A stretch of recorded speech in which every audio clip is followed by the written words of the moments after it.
It is a great day to be alive in Pittsburgh, PA. Welcome into another edition of Kaboly+Mack. The Kaboom is in Latrobe, hanging out there in the lobby outside the media room, getting ready for one of the final couple practices at St. Vincent College before they break camp, head to the south side, and then a couple practices against the Bucks. Tampa Bay coming to town later this week. They'll play another preseason game on Saturday night. We thank each and every single one of you. No, Dan, he did not park in the grass this time, did you? How many times has that joke been dropped in the last 5 days? I think it surpassed the old sub in the pocket joke. I've heard it already. We've heard it a million times. Come up with something new. Good morning, friends, Yinzers, countrymen. We are your friends, Mark Kaboly and Chris Mack. Follow Kaboly+Mack on X, on Facebook, on TikTok, of course, on Instagram. We're up to 305 followers now. If you're one of the first 500, you will be entered in that random drawing for this beautiful $100 Yoli's Cucina and Craft House gift certificate, which we'll give away once we get to 500 followers on IG, as the kids say. And we're also about the same number of people away on YouTube subscribers from getting to 2,500. When we get to 2,500 subscribers on YouTube, someone will win an autographed Paul Skeens baseball, thanks to our good friends at First and Goal Collectibles who are hooking Yins up. So we're at 22 something, I don't know, right around 2,200. So that close to 2,500 subscribers on YouTube. We appreciate every single one of you who follows along and has some fun with us here. Kaboly did not have fun trying to get to camp today because he was at the 93.7 The Fan Studios until 10 a.m. and then spent 90 minutes fighting traffic trying to get to Latrobe. Fighting it. Yeah, that's a good thing. Then I tried to get on. Hey, Joe Rudder. He's 40 minutes late, too. Joe. Calling out other media members as they walk into the building. Well, they decided to move up availability 30 minutes and gave us 1 minute notice. So I think a lot of people have missing morning availability. I'm guessing, total speculation, that they didn't have a walkthrough this morning or a lighter walkthrough that started everything early. So, yeah. Burt Lawton does what he wants, Kaboom. We're all just living in his world. Hey, blame Burt. We got today, we got tomorrow, so he can do whatever he wants to do. Exactly. And the Steelers are coming off a preseason win. Let's not ignore that. It's preseason. I read your recap. Very nicely done, as always, for the Pat McAfee Show on Twitter, X. Go find it if you didn't read it yet.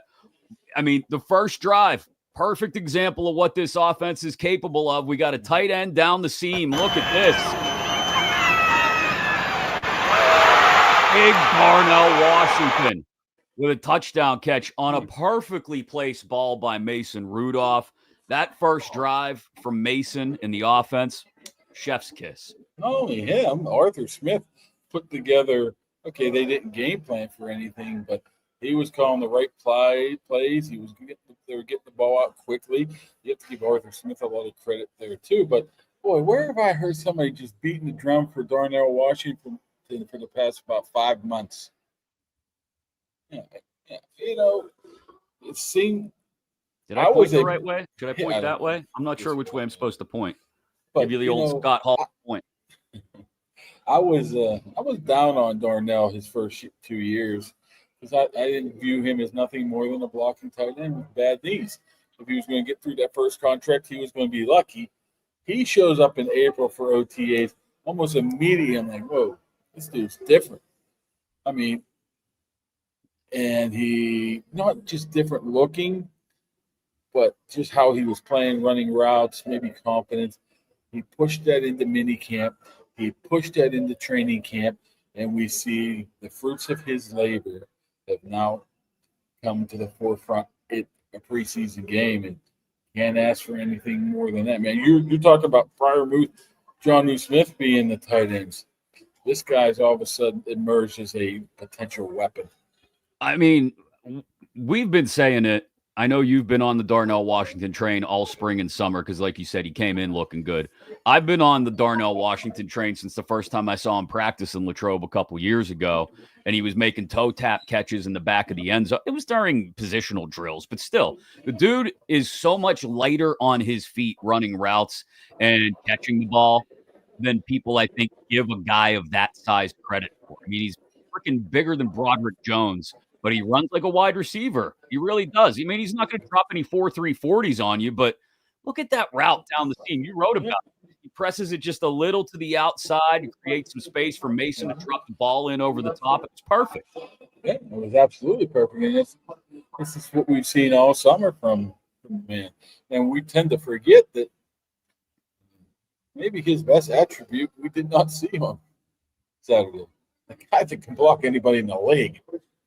I mean, you put him, Pat, and Jonnu out on the field together. Like I said, it sounds like a punchline and a joke because it's Arthur Smith and it's 13 personnel and all that, but it works because either one of those first two tight ends can split out wide.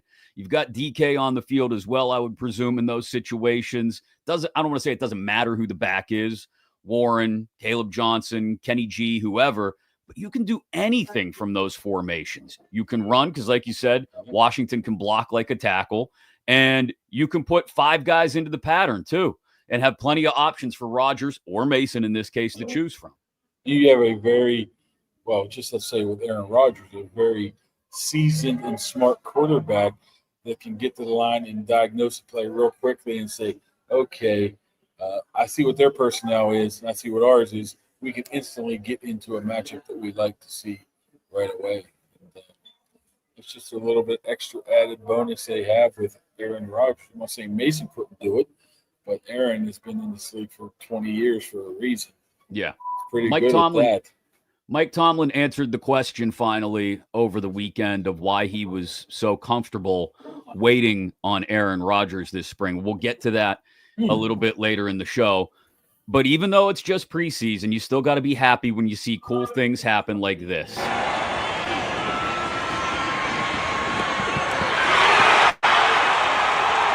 Max Hurleman, baby, with the backflip. Adds the backflip on top with the touchdown catch from Skylar Thompson. Another guy. You called it on Saturday. Oh, I didn't. I called it, but we've heard about him back to when Ross Tucker was on. I was like Ross, whatever.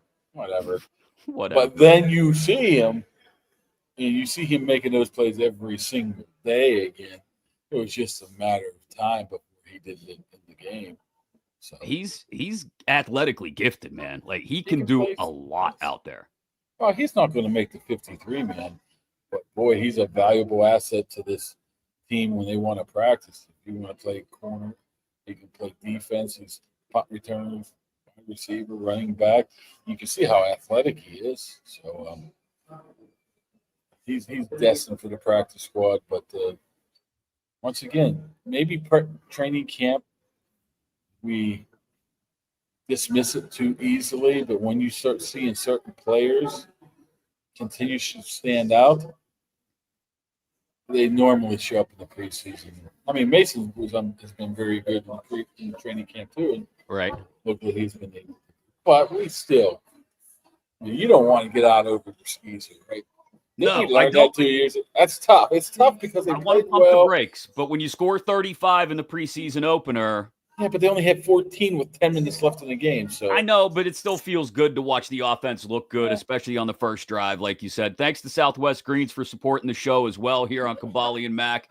Look, it hadn't rained in like a week and a half. It's not going to rain for like another week and a half. This is what August is like in Pittsburgh. Your lawn dries up no matter how much you try to take care of it.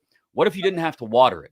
What if you didn't have to mow it? What if you didn't have to spend any of that time, maintenance, and most importantly, all that money every single summer on trying to make your lawn look good? What if you just had a beautiful lawn from the get-go, a beautiful artificial surface from Southwest Greens? Go to southwestgreenspa.com. Tell Jake that Kaboly+Mack sent you. We know people that have already gotten hooked up with them and love the work they do. You don't have to do the whole yard either. You can do a little corner of the yard where the kids' play area is. Maybe you want to practice the golf stroke a little bit. get the putting work down with a little green there in the backyard, whatever you want to do, Southwest Greens will take care of you. Go to southwestgreenspa.com. And like you said, Ross Tucker called this whole Max Hurleman thing way back on May 21st. Where? Right here. So his name's Max Hurleman. I just want you guys to know this story, okay? So that so first of all, Mark can write about him. On Tuesday. Whoever he writes for now, McAfee or whoever he writes for. Whoever pays me there, Ross. Yeah. Okay. But Mark can write this story during OTAs or training camp because it's unbelievable. So Max went to Wyomissing, my alma mater, okay? We lost to the same team 3 years in a row in the district championship. I'm still bitter about it. 2019, we only had 5 seniors. Max was one of them. And he basically said, it's over. It ends now. Okay. They won the district championship, and then we won whatever it is, 6 or 7 in a row, whatever. That was Max. I helped him get a half scholarship to Colgate. Goes to Colgate, okay? Earns a full ride. Sophomore and junior year starts at running back. Senior year, they move him to slot receiver. He also, by the way, is the Patriot League Special Teams Player of the Year. Tells me he wants to grad transfer, Richmond. He gets these offers. He's like, no, I already did the FCS thing. Walks on at Notre Dame, okay? He becomes a core special teamer. He becomes their punt returner, and he plays defense for him. He's like a backup corner. So here's what you need to know. I might have texted some people at the Steelers to make sure they were aware of him. They give him a tryout. Okay. Max is on tomorrow's Ross Tucker football podcast. Thursday's Ross Tucker football podcast. I just interviewed him. Every Steelers fan, you have to listen or watch this. The first day he goes out there, Tomlin says, we're going to start you at running back. Are you okay with that? He's like, yeah. What can you imagine if Mac, what would we have said? Like, no, Tomlin, I'm not doing that. Like, of course, yes. Ross Tucker, May 21st, here on this show. And like he said, he interviewed Max Hurleman a couple months ago. You could go back and find that on his podcast, too. He never told us about the backflip capabilities. So. He didn't. He mentioned what an athlete he was. We didn't know Max was going to be doing backflips in the end zone. Good for that kid. Hey, he walked on to Notre Dame with their starting punt returner, so. He's got to be able to do something, right? Yeah, I mean, once again, you saw my face here. I was like, Wyomissing, that's why you're talking him up. But man, give Ross credit, man. He was all over this. It has translated into the preseason so far. So Max Hurleman looks good for what it's worth. Like you said, he's not going to make the 53-man roster, but maybe a really valuable special teams guy that you sneak onto the practice squad. And look, injuries happen, right? Everybody gets hurt in this league. So maybe at some point he's running down on kickoffs or punt coverage during the regular season, depending on how things are going on special teams. He seems like a big Danny Smith guy. I could see Danny Smith falling in love with Max Hurleman. Yeah, Danny Smith probably would love anybody that can make a tackle. Or, you know what Max Hurleman looks like to me? Even though he is a punt returner, he looks like a guy that can block punts. Just find that crease, slide his way in there, do something like that. He's going to make a play if he gets a chance to be on the field at some point this season. He's going to make a play on special teams, even if it's just like one of those tackles where you blow up the punt returner, where, he doesn't make the fair catch and you make contact just as he gets the ball. He's going to do something where people are going to be like, oh, I don't know which old-timey Steeler they'll compare him to. Probably Jerry O. No, maybe Stephon Logan. You remember him? Tomlin will definitely bring that up within a week or two. Well, Stephon Logan returned a kick in the final preseason game that made him the roster, so this stuff is important. So maybe he does have a balling out on the last preseason game that gives him a 53 man. I'm not going to count him out, but the numbers just don't seem in his favor. No, but like you said, if he makes another big impression in one of these last 2 preseason games or in that dual practice with Tampa, maybe he gets a shot to return and punt every once in a while in the preseason and gets an opportunity to run away with one. Got to thank as well the new Third Do First In podcast, firefighter and first responder show, where they talk about everything that goes into that life. You don't have to be a firefighter, a cop, a first responder to get some really interesting stories from Keith and Gino and all the guests that they have on. Again, you might not be living that life, but they have people on there to tell you about what it's like. People from all walks of the first responder realm coming on to talk to Third Due, First In. Go check it out. It's on YouTube and all your social media. And pretty good show if you're into that kind of stuff. We appreciate them jumping on board here too with Kaboly+Mack, and want to point out that they're out there for everybody to check out when they get a chance as well. One more guy I wanted to bring up. You wrote a lot about the offense from that first preseason game. And again, the offense looked good, especially early on. But one more guy I wanted to bring up because I saw somebody doing a breakdown of his work on the other side of the ball this morning. Brian Baldinger on YA. To wake you up on a Monday morning, just drop in and YA Black, the 5th round pick of the Pittsburgh Steelers here, attacking Anton Harrison and just running down the line and just crushing this running back. ETN of the Jacksonville Jags. Like, there's things about this guy that you go, is he a member of the Steel Curtain? Like, you watch straight power, just grabbing elbows and wrists and hands and just pushing the guard right back into the lap of the quarterback. I could listen to Baldy talk about guys in the trenches plays. all day, by the way. I'm just showing you 5 of them right here. Like, watch this pull and jerk right here. Like, and then watch the bend. Whoa. The big man. Look at this. Look at him bend. Coming right at. You think any quarterback wants to see big that? Big man coming? knows how to pull and jerk and bend, kaboom.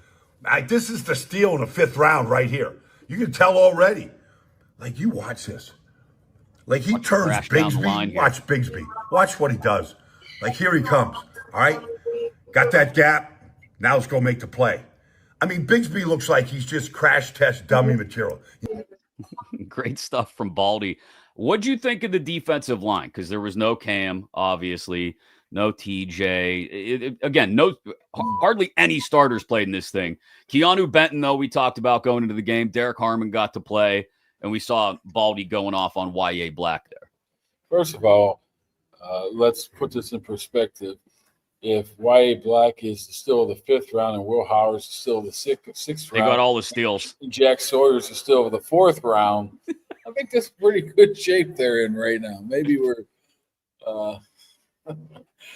find somebody who loves the Steelers more than Baldy too.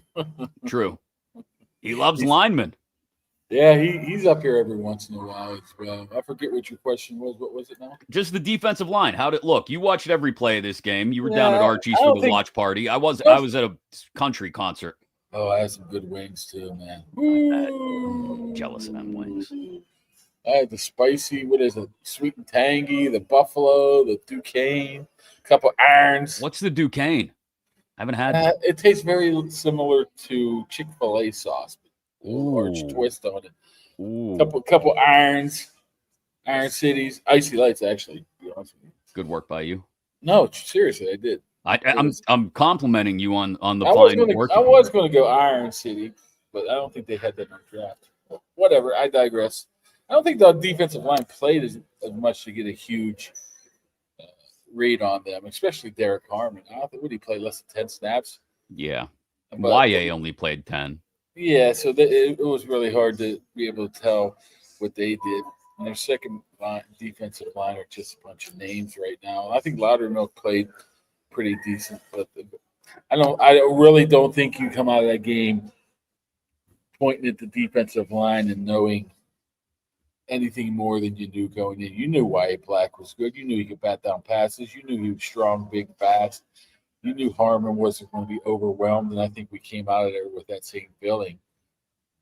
So I'm curious to see, like, again, we're not going to get to see this, combo practice with Tampa. You are, so maybe you can glean some more insight, but that's a decent offensive line. That's actually pretty good offensive line they have in Tampa. Wirfs on the left tackle, Cody Mock on the other side, Graham Barton in the middle.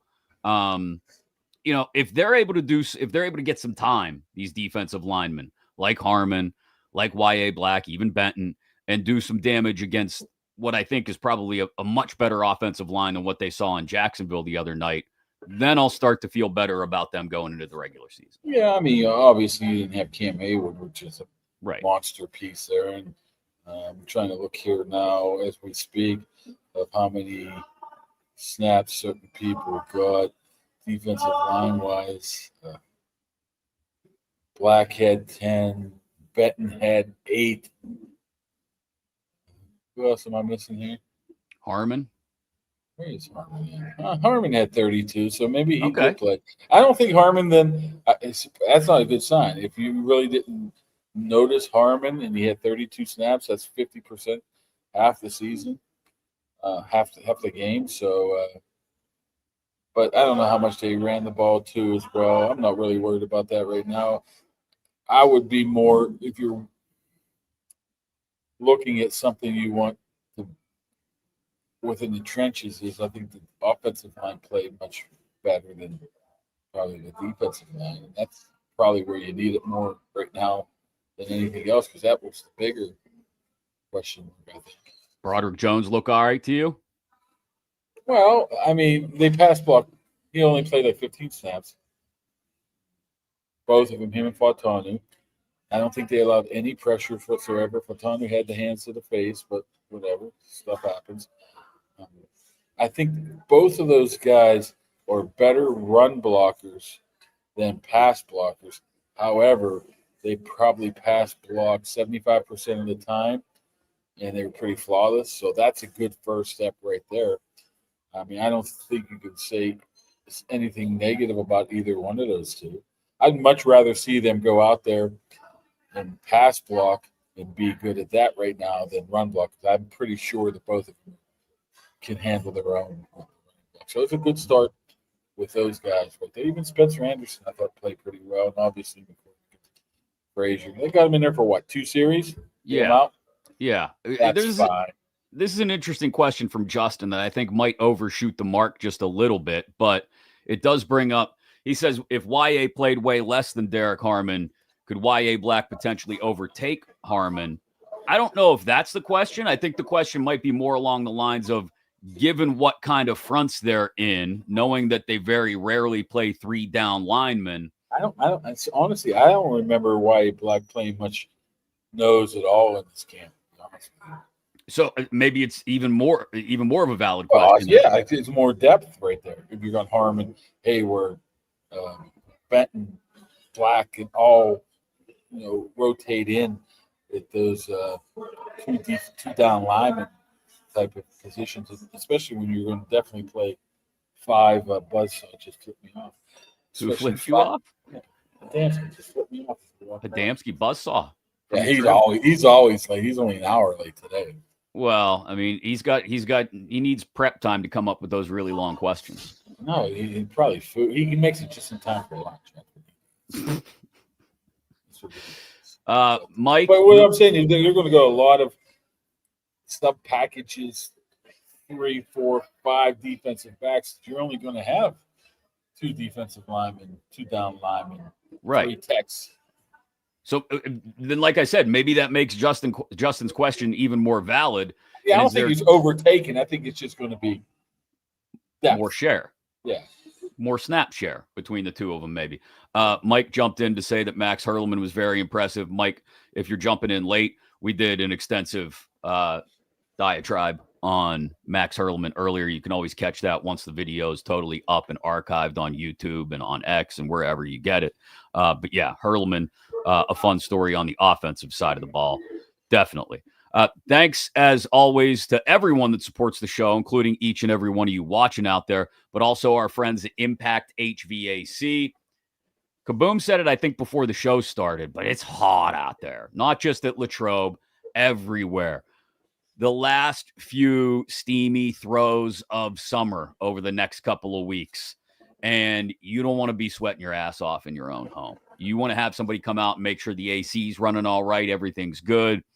Maybe it's blown up on you over the weekend. You need it repaired, maybe replaced. Impact HVAC PGH on Facebook, or give them a call, 412-297-1852. They'll come out. They'll give it a look, tell you exactly what's going on and how much they can do for you to make sure that you're not dying in the heat for the rest of this summer and you're staying nice and cool. Thanks to Impact HVAC for supporting the show as well. Any other takeaways, Kaboom? Any other people you have to mention after this first preseason game that is, as you wrote, meaningless yet meaningful? Well, Keyshawn Williams. Well, I don't remember his name because he didn't do too much in training camp preseason at all. For him to come out and make some spectacular plays, touchdown, was very impressive to me. I mean, I think That's a we went practice over. squatter. I think we went over Mason Rudolph. Yeah. And people are getting on my butt saying, and I've just said recently that he's the best backup quarterback in the league. But I don't see that as like some spicy red hot take. But when you're throwing to me, what about Kirk Cousins? What about Sam Howell? I'm like, what about Malik Willis? You're giving the argument for me. I mean, you're answering it for me here. I think he's, Jameis Winston. Right? We're going to go down that route there. I just think that Mason there, and I've said this a couple of months ago.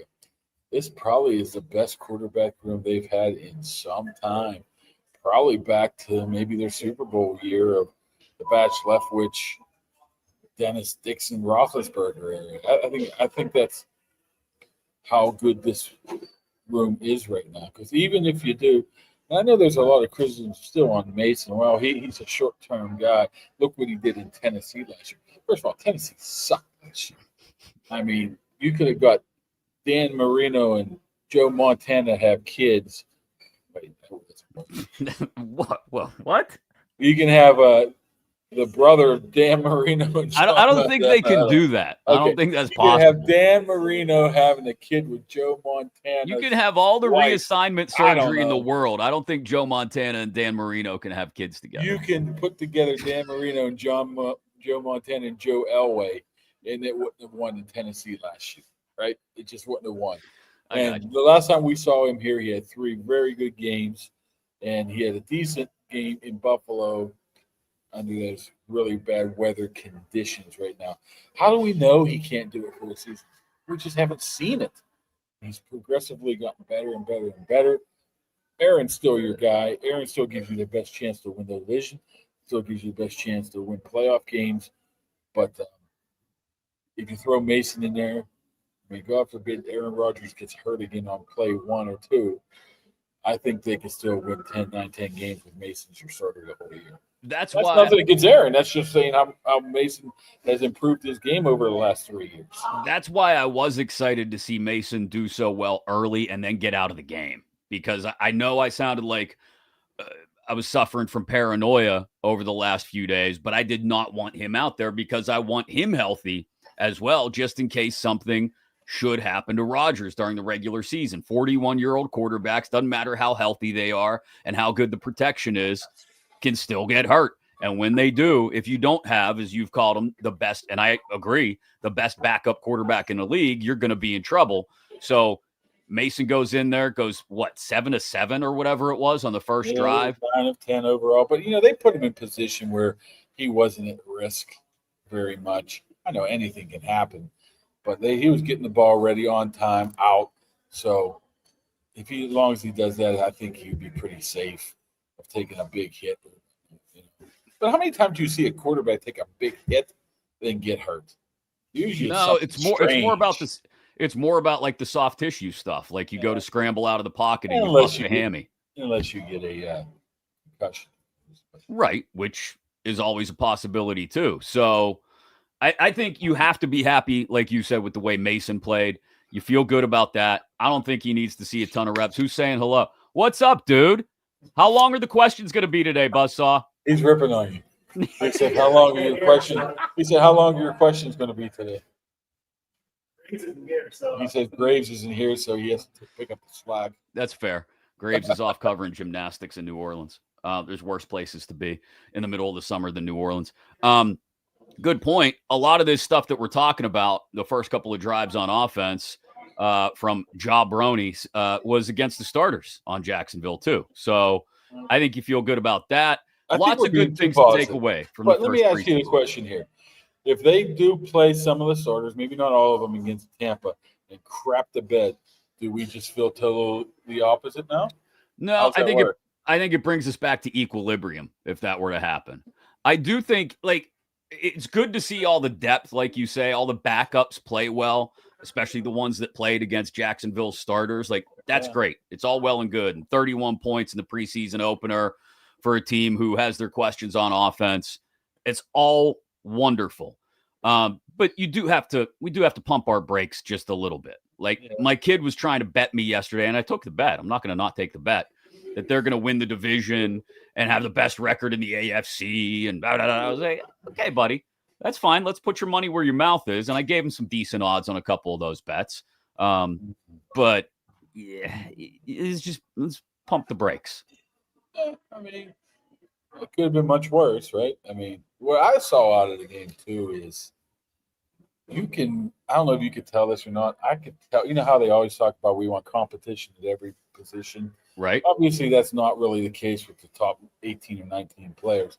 But those second and third tier teams, it come loud and clear to me that there's competition there, and they want to win a job.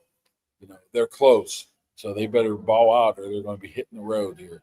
That's what it seemed like to me. You know, the Thornhills, the Beanie Bishop stepping up when, you know, nobody even thought he was going to be I mean, have you heard his name once yet this preseason? Nope. Hadn't been talked about since he stomped all over Pitt's locker room logo. Yeah. So now he's saying, hey, I'm right here. I'm right here. That's that competition coming through right there. And I think that's one of the things that we didn't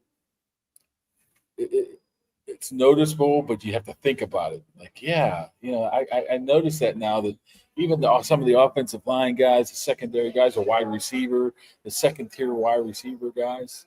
So I like where they're at, but you're right. Say if they start 90% of their starters against Tampa crap the bed, we're going to say fire Tomlin. Omar stinks. No, I don't think we're going to go that far. Another point from Ja Brony.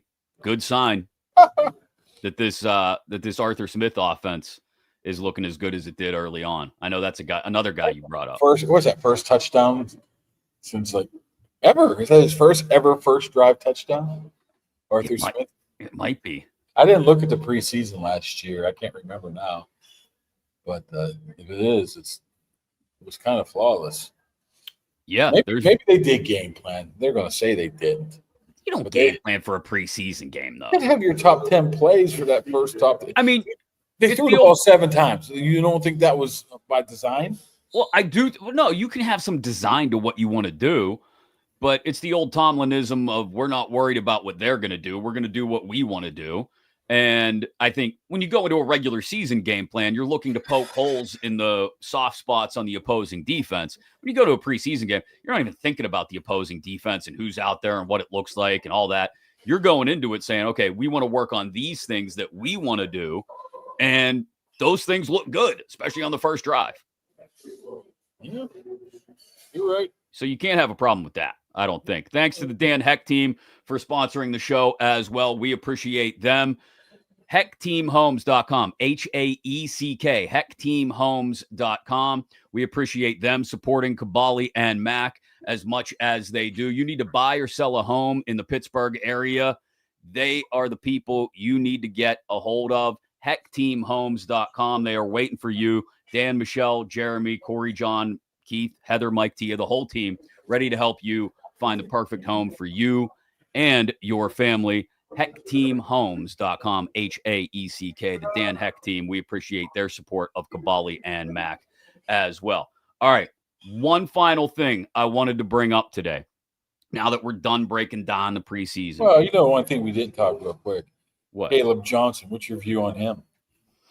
I mean, 20 yards, but 25 came after contact. I'm not very good at math, but that must mean that he's getting hit behind the line of scrimmage. So you're not worried about the run blocking, though? Well, a lot of that was second-team run block, wasn't it? I don't know. I Yeah. have to go back and break it down. Break it down. I mean, I think he was a little hesitant. It's his first game, of course. Right? I'm not worried about it, but it wasn't a stellar beginning for him. No, could have been better. I mean, all the good stuff that we're talking about on offense. He's the guy that's going to go 2-2-2-86, you know. So, You think? I think so. I think Are people gonna? Is that gonna work for this offense though? Like that's Najee Anything never went probably works. 86. He'd go -1, 2, 1, -2, 23. Yeah, but those 86 makes those average yards per carry and rush numbers go up quite quickly. And I think he's that home run hitter. I mean, we didn't see Jalen Warren, of course. I think that pretty much tells us he's clear-cut number one. But I don't know. We still got 2 more games left. I'm sure things will work out better, but it's not. I don't think Caleb Johnson had a lot of. He had some holes that he probably screwed up on, but I don't think the blocking was there as well. Even though that's the strength of that offensive line right now. All right, I wanted to bring this up because I mentioned it at the top of the show, and we just spent a half hour talking about backups and what they did during the first preseason game. This has nothing to do with backups. This has everything to do with the starting quarterback and the head coach and why he was or was not comfortable sitting around this spring waiting for Aaron Rodgers. Ryan Clark asked him about it on the Pivot podcast over the weekend. You know, this dude been doing it 21 years, man. 4-time MVP, all of that stuff. Like, I just wanted to know why. Why does the fire still burn? What is his agenda? Those are some of the conversations that we had in the spring, man. And I just got real comfortable with his why, man. Like, all he wants to do is win. All he wants to do is have fun within the game. He want to be a component of the process of development for young players. Like, everything that we talked about through our conversations in the spring, I'm watching him live out right now in this training camp setting. I believed him when he said it, but it's fun to watch it play out. I think that's why I'm excited. I think that's why I was comfortable. And you're right, I knew something. Oh, he drops that in at the end. He knew all along that Aaron Rodgers was coming kaboom, just like you said all spring. They knew. Yeah, but did he have that almost exact date like me? I'm Mike. I'm sure he did. I'm sure he did. He was texting with him every now every we day. look back on it. I mean, a lot of people are probably thinking, how dumb am I? How did I know this was coming? I tried to tell you. I mean, I've said it a number of times, and I got ripped for it. I'm like, they don't proceed as a franchise in this way unless they know something. Unless they have some assurances, right? But there was always that point of, it's Aaron Rodgers. Who knows what he might do? But what we've learned since then is Aaron Rodgers is as normal as a guy as it comes. He's no different than Mason Rudolph, than Mitch Trubisky. He just has bigger or thicker resume. He's a guy that has fun, wants to play, likes his teammates. That's what I view from him. Sounds like the old Joel Kessel thing. Good guy, tries hard, loves the game. Eats hot dogs. I don't know if Aaron eats hot dogs. No, he doesn't strike me as a hot dog. He'd be proud of me with the wired headphones today. Yeah, he would. You wouldn't be getting those Bluetooth signals in your brain. But I hope he doesn't use a phone. How does he use his phone? Maybe he doesn't. Maybe he just texts. I saw some older lady yesterday, the other day, wearing the old Bluetooth in the ear with the blinking blue light. Remember those suckers? Oh, yeah, with like the little headset on it? Yeah, it only came like to your ear, and it's like you had to hit it. How stupid were we back then? Well, I mean, that was the technology. You're not one to complain about new and old technology. But you look back at it now like, what the hell are we wearing? Whatever worked at the time. Yeah, I'm talking about radiation in your brain. You know what somebody brought up to me yesterday? This is completely unrelated and off the rails, but you talk about things they did a long time ago, and that's not that long ago. But somebody brought up that I guess it's this year's the 100th anniversary, and you're going to laugh and say, well, it's the last time they won a World Series. But no, it's the 100th anniversary of the Pirates in the 1925 World Series, lighting the field at Forbes Field on fire with gasoline so that they could burn off all the water from a recent rainstorm so they could play a game. I think we did that back in our Little League or Pony League days at times too. Right. So there you go. There's another thing that people did years ago that we would look at now and go, what the hell were you thinking? I'm guessing it worked. I mean, yeah, but what do you smell like after you play a game on a field that's been burned with gasoline? Matter. as long as you get the game in. You would have had your kids team doing that this spring if it meant more getting more games in. Nothing like smell of napalm in the morning. Right? It's true. It's true. Yeah, what is a carrying cross? It's a work. Hold on, no. We'll get to the WWE corner in a second. It's a work. So Tomlin's all in on Rodgers. That's not surprising. We've known that for a couple months now. But it was, we joke about it in a way, but it's just reaffirmation that they knew all along, and that the rest of the world, people like myself included, I'll own it, were just flailing about in the darkness trying to figure out what was going on with the Steelers and Rodgers, when they knew all along that it was gonna get done. It was always Aaron, just like on Fast and Furious. It was always Toretto, Brian. What was with the random Varsity Blues quote you dropped? I went downstairs last night to finish some wrestling stuff, which I have not finished yet. It's part 2 of it. And I flipped on the TV, and I flipped on Netflix, and Varsity Blues popped up. It's on Netflix. I'm like, boom. Did you watch the whole thing? Yes, I was writing, yeah. Whipped cream bikini and all. Yeah, that wasn't whipped cream. That was shaving cream. But whatever. They should change the name of this to Peak Alley America's Funniest Shots in the Nuts. Fire that pigskin, boy. Blast his dad right in the nose with the there's a lot. You know what? That Bud Kilmer, man. I think I've had a couple coaches like that. We've all had a Bud Kilmer. We've all had a Bud Kilmer at some point in our life. Keep laughing, asshole. That needle goes anywhere near his knee, you find yourself a new quarterback. Well, that's fine then. Tweeter will take the snaps. No, I won't, Coach. Tweeter, how do you think Gel's going to be? What are we just going to sit here and do Varsity Blues lines? I could probably do it all day. I mean, if you don't watch Varsity Blues, you're 10. I give it a 10. The good thing about Netflix is it's nothing's cut out. On Netflix, what would be cut out? You just talk about the language? Miss Davis. Oh, Miss Davis. That's what I said. I gave it a 10. Well, nothing was cut out. Good. Miss Davis. Varsity Blues is just it's up there on the list with. She just fell out of I want to. Yeah, you're good. Another one of those movies that anytime it's on, you can watch it. Up there with Shawshank. Assalamu alaikum. No, I'm talking about Ali Akbar Shabazz Bah. Like Justin said in the YouTube chat, we've all had that moment when they come out of the strip club and it's morning and the sun just hits them in the face. We've all been there. I think that's us. All right. Justin you're playing football. Justin also mentioned WWE corner, which you started to address real quick. It is Raw tonight, and the Karrion Kross thing has started to get interesting because you had Scarlett post yesterday on social media that she's appreciated her time and working with everybody in the locker room, but she's available for other opportunities now. I, like you, say the whole thing's a work. I think it is too, but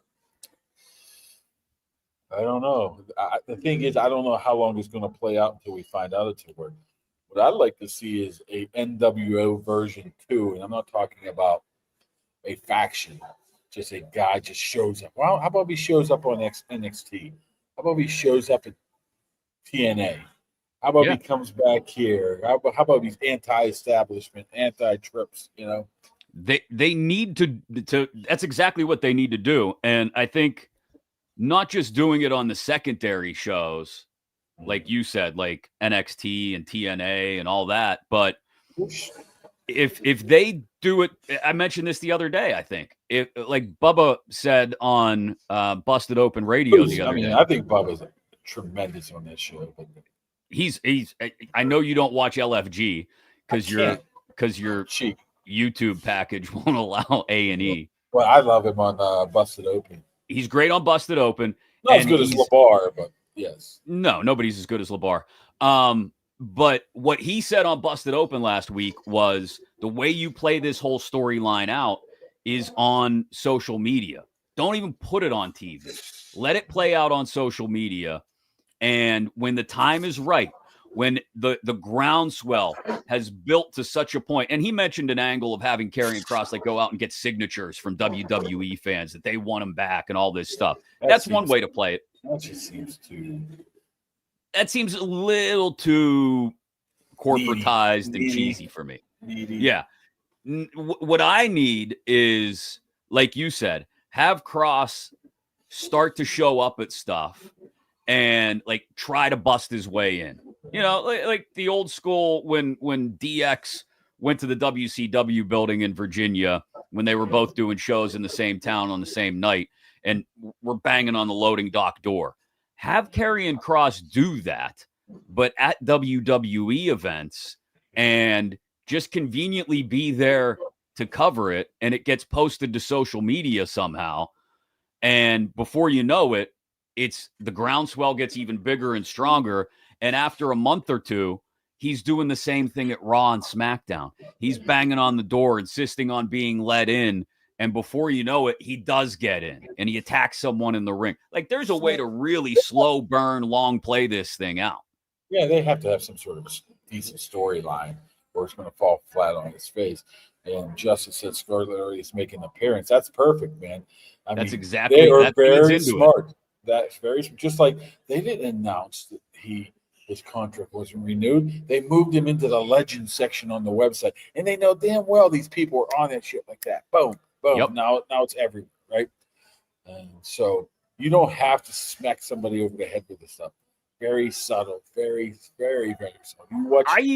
I even go so far as to wonder, Mark, if during the SummerSlam post show, when everybody was chanting, "We want Kross, we want Kross," and you had Triple H act like they were saying Brock, pretend like he didn't hear them correctly. I even wonder if that's a part of the angle. Which makes the whole thing interesting. When you don't know reality, you don't know shoot from work, right? Speaking in terms of the business. When you don't know that, that's great. You saw a lot of that stuff on Unreal too, of what lengths they go to keep things quiet. Uh-huh. I mean, so you don't have to smack anybody over the head. But I don't anticipate seeing Kross for a while. No, except, like I said, maybe. The Bubba plan of letting it all play out on social media is the way to do it. And that is subtle enough that the people that only watch TV once or twice a week don't even know about it, maybe. But the hardcore fans, they start to get an inkling that something is going on. And then it comes onto TV eventually further down the line. I still didn't like over the weekend on SmackDown the way they're playing the whole Cena Lesnar thing. That's something that actually doesn't add up. When Triple H says John had Brock Lesnar on his list, and then Cena comes out and says, "Why would I want to fight Brock Lesnar?" Now you've got two conflicting storylines. Maybe one's real, maybe one's kayfabe, as they say, in the ring. And which one is it? Maybe it's all by design. Maybe. Once you become too predictable, you better pivot. Maybe they're just playing us all. Everything's a work. I've said that before. Everything's a work. Maybe this whole life is a work. Maybe it is it's a simulation. Simulation like what's his name? Jim Carrey. What movie was it? Bruce. No, not Bruce Almighty. The Truman Show. Maybe this is all a Truman Show. Maybe there's somebody back in the back controlling everything. Pushing all the buttons. Maybe. All right. Go get some lunch. And we will do this thing again maybe on Wednesday. Talk about what the last couple practices at St. Vincent looked like. Start to get people ready for that tandem practice with Tampa later in the week. And the only home preseason game on Saturday night at Heinz Field, I'll never call it Acrisure Stadium, against the Bucks. But lunch is calling, Kaboom. Go fuel up. Something else is calling first. I got to take a leak. Okay, good to know. Appreciate the info. Thanks to all of you for supporting. Make sure you follow on Instagram for a chance to win the Yoli's gift certificate. Make sure you're subscribed on YouTube for a chance to win the autographed Paul Skeens baseball. And we'll talk to you again soon right here on Kaboly and Mack. See you.